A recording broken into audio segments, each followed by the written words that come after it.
गणेश जी का पेट इतना लंबा होने का और बड़ा होने का कारण क्या है?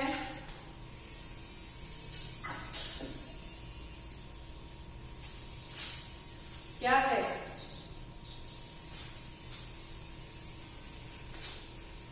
देखिए, गणेश भगवान का पेट इतना लंबा होने का कारण ये है, उसके पीछे लॉजिक है। कोई भी चीज बिना लॉजिक के नहीं होती है ना। तो जितना भी लोगों के अंदर अहंकार, घमंड, है ना, लालच, इस तरह की बात होती है, वो भगवान की, गणेश जी की स्तुति करने पर वो सब गणेश जी क्या करते हैं? उसको अपने पेटों में समाहित कर लेते हैं, ताकि लोगों का अहंकार और घमंड ना बढ़े। ठीक है, चलिए अब हम लोग बहुब्रीहि समास को थोड़ा और अच्छे ढंग से पढ़ लेंगे कि क्या है बहुब्रीहि समास। देखिए, जिस समास में दोनों पद प्रधान नहीं होते, बहुब्रीहि समास में क्या होता है कि जिस समास में दोनों पद की प्रधानता नहीं होती है, वहां पर बहुब्रीहि समास होता है।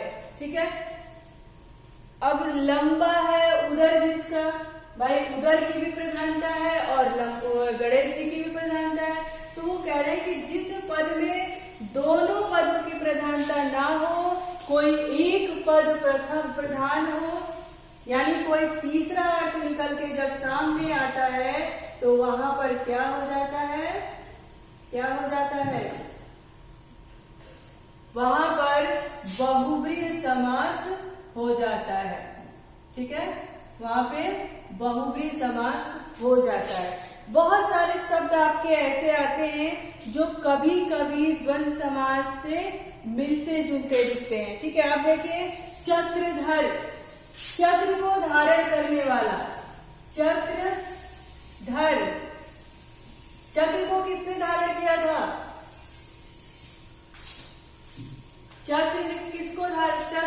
कौन धारण किया था?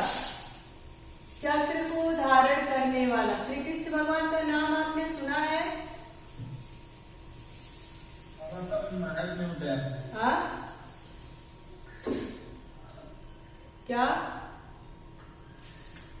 क्या कह रहा है?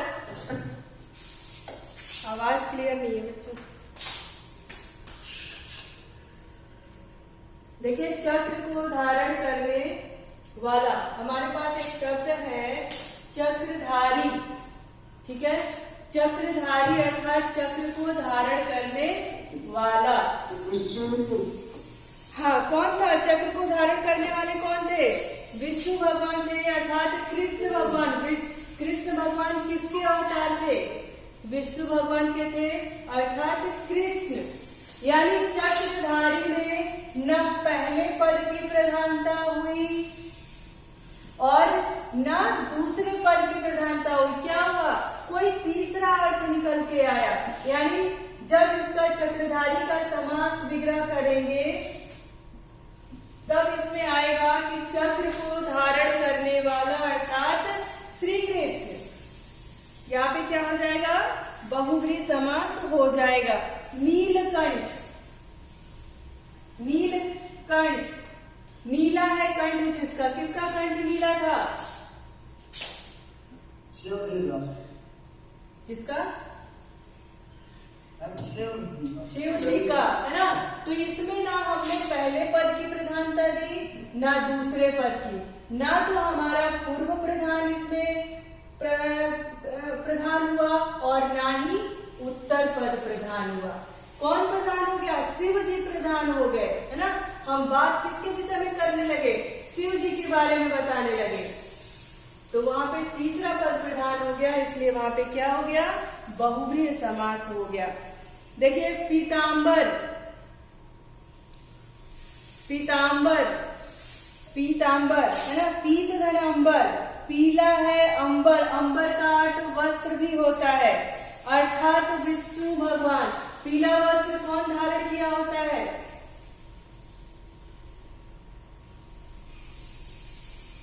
पीला वस्त्र विष्णु भगवान धारण करते हैं। जब हम बृहस्पतिवार की पूजा करते हैं तो विष्णु भगवान की आराधना करते हैं और उस दिन पीले वस्त्र की ही प्रधानता होती है और विष्णु भगवान की पूजा करते हैं, यानी पीला वस्त्र धारण करने वाला अर्थात विष्णु।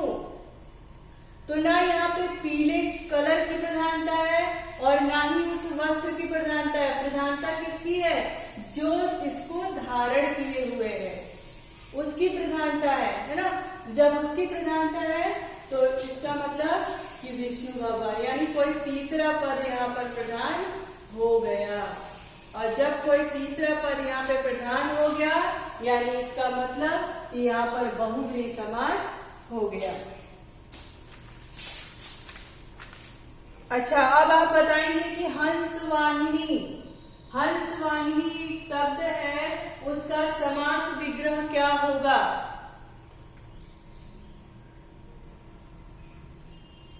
हंस वाहिनी, हंस है वाहन जिसका। हाँ, किसका वाहन हंस होता है? अर्थात सरस्वती। देखिए दो तरह से प्रश्न पूछ सकता है, ठीक है। एक तो हंस वाहिनी दे देगा और समास विग्रह करने को बताएगा। दूसरा हंस है सवारी जिसकी अर्थात लिख देगा और आपको ये बताना पड़ेगा कि हंस की सवारी किसकी थी, यानी सरस्वती जी हंस पे विराजमान थी, है ना। तो वहां पे आपको पूछ लेगा कि हंस है सवारी जिसका, इसका समस्त पद बनाते हुए इसके समास का नाम बताइए। तो हंस है सवारी जिसकी, फिर आप बोलोगे कि हंस वाहिनी अर्थात सरस्वती, और समास कौन सा होगा? बहुव्रीहि समास होगा। बीड़ा पाड़ी, बीड़ा पाड़ी इसका क्या अर्थ है? इसका समास विग्रह क्या होगा?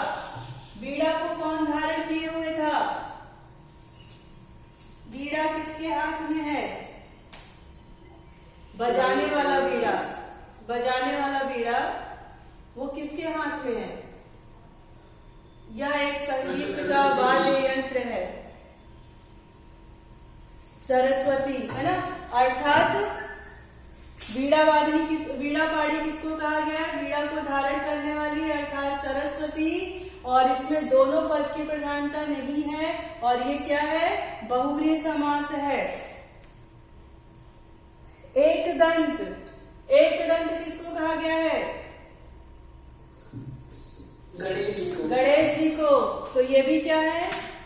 बहुव्रीहि समास है। निशाचर, निशा में विचरण करने वाला, रात में कौन विचरता है? राक्षस ना। निशाचर किसको कहा गया है? राक्षसों को कहा गया है, इसलिए क्या है? बहुव्रीहि समास। अब यहाँ पे देखिए त्रिलोचन, त्रिलोचन एक शब्द है, यहाँ पे कंफ्यूजन हो सकता है क्योंकि आपने द्विगु समास में पढ़ा है कि पहले पद में संख्या को दर्शाता है ना। लेकिन यहाँ पे बहुव्रीहि में त्रिलोचन दिया है तो यहाँ पे आप अर्थ निकालेंगे, इसका समास विग्रह करेंगे तीन नेत्रों वाला। तो तीन नेत्र किसके थे? शंकर भगवान के, है ना। शिव जी के तीन नेत्र थे, तो इसलिए यहाँ पे बहुव्रीहि समास होगा। यहाँ पे संख्या को देख करके कंफ्यूजन में मत आइएगा, बिल्कुल भ्रमित मत होइएगा। त्रिनेत्र अर्थात शिव जी, आप यहाँ पे थोड़ा दिमाग लगाइएगा कि तीन नेत्र किसके थे? तो शिव जी के थे, यानी यहाँ पे ना उत्तर पद की प्रधानता है ना पूर्व पद की प्रधानता है, इसमें तीसरे पद की प्रधानता है। त्रिनेत्र यानी तीन नेत्रों वाला अर्थात शिव जी, यहाँ पे बहुव्रीहि समास होगा। इस तरह के आपके पास एक आध शब्द ऐसे आ सकते हैं कि आपको कभी लग सकता है कि ये द्विगु समास है या बहुव्रीहि समास है, तो वहां पे आप देखिएगा, अर्थ निकालिएगा। अब यदि कोई तीसरा अर्थ आएगा तो बहुव्रीहि समास होगा और तीसरा अर्थ नहीं आएगा तो वो द्विगु समास होगा। अब कुछ हम जान लेते हैं, ये तो हमने समास के विषय में पढ़ लिया कि कौन कौन से समास है, किस समास को किस तरह से पहचानेंगे।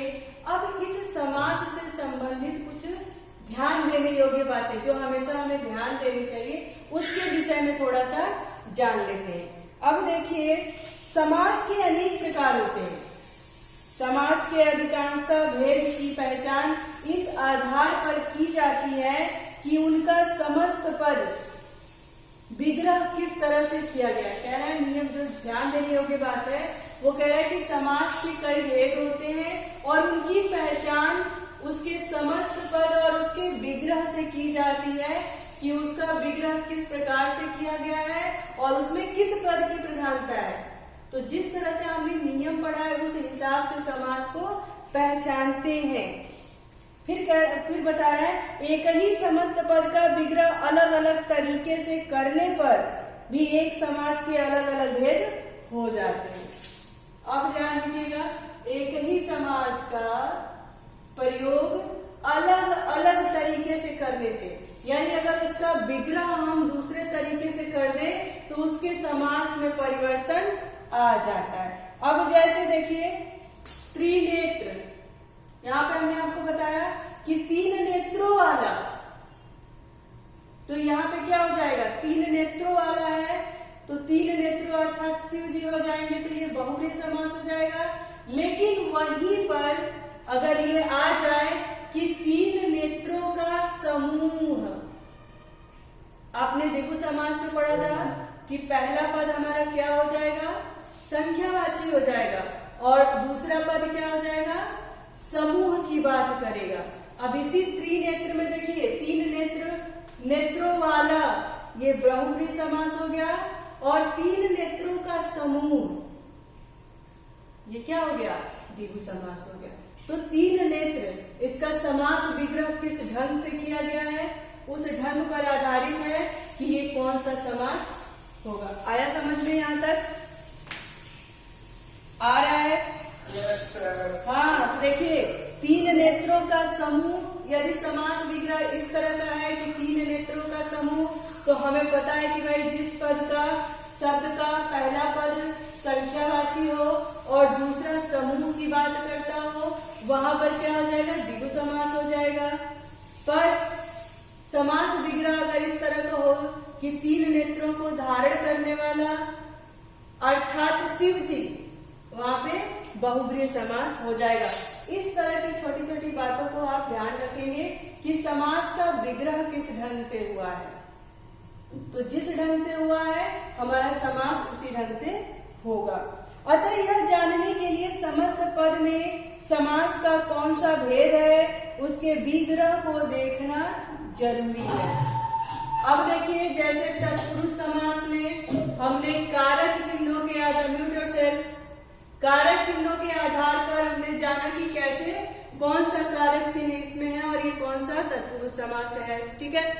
अब उसका विग्रह जब हमने किया तो उसमें जिन चिन्हों का, जिन विभक्ति का उपयोग किया, उस आधार पे हमने उस समास को पहचाना, ठीक है। लेकिन यदि उसी का विग्रह करने में हम उसकी जगह पे दूसरे चिन्ह का उपयोग कर दें तो उस आधार पे उसका तत्पुरुष समास में बदल जाएगा कि ये कर्ता वाला है कि करण है कि संबोधन है कि क्या है, ठीक है।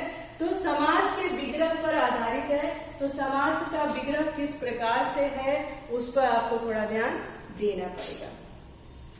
अब थोड़ा सा जान लीजिए आप कर्मधारय और बहुब्रीहि समास में अंतर। देखिए कर्मधारय समास और बहुब्रीहि समास में सूक्ष्म अंतर है, थोड़ा सा अंतर है। क्या अंतर है? कर्मधारय समास के दोनों पद विशेषण, विशेष्य या उपमेय या उपमान के होते हैं, ठीक है। और बहुब्रीहि समास में क्या होता है, दोनों पद मिल करके किसी तीसरे पद की बात करते हैं। कर्मधारय समास और बहुब्रीहि समास में, क्योंकि कर्मधारय समास में भी ये नहीं कहा गया है कि पहले पद की प्रधानता है या दूसरे पद की प्रधानता है, उसमें दोनों पद की प्रधानता है, परंतु उसमें हम देखते क्या है कि विशेषण है या विशेष्य है, उपमेय है या उपमान है। इस आधार पे हम कर्मधारय समास को पहचानते हैं। और बहुब्रीहि समास में भी क्या है, किसी पद की प्रधानता नहीं है, किसी तीसरे पद की प्रधानता है।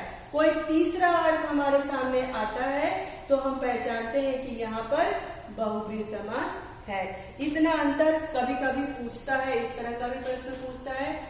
अब ये समास का चैप्टर जब क्लोज हो जाएगा, आज तो हो ही जाएगा, तो इसके बाद हम थोड़ा पेपर पे डिस्कस कर लेंगे कि किस तरह के प्रश्न आपके ग्रामर से पूछे जाते हैं, ठीक है। और लगातार उसी को थोड़ा आप सॉल्व करते रहिएगा कि ग्रामर का कॉन्सेप्ट क्लियर हो जाए, क्योंकि अब ग्रामर में आपके कोई ऐसा मेन चैप्टर नहीं है, यही समास एक था और बाकी सारी तो थोड़ा सा समझ लोगे तो ज्यादा करके आ जाओगे, ठीक है।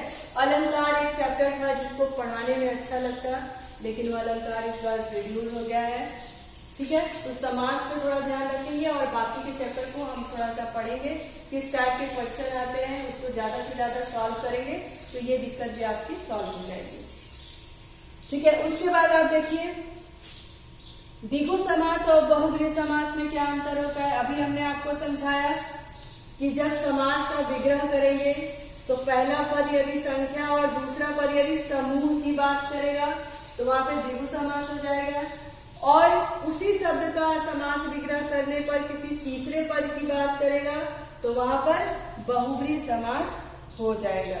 जैसे देखिए यहाँ पे अभी तो हमने पढ़ा था त्रिनेत्र, अब तिरंगा शब्द की बात सुन लीजिए।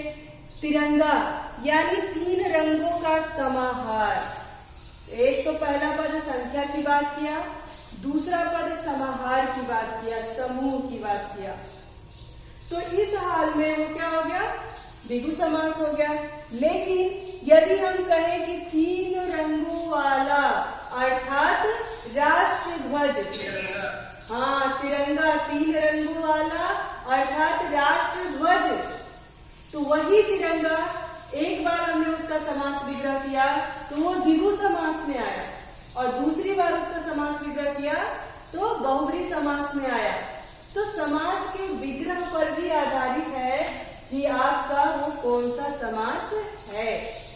यदि संख्या की बात कर रहा है, समूह की बात कर रहा है, समाहार की बात कर रहा है तो वो द्विगु समास है।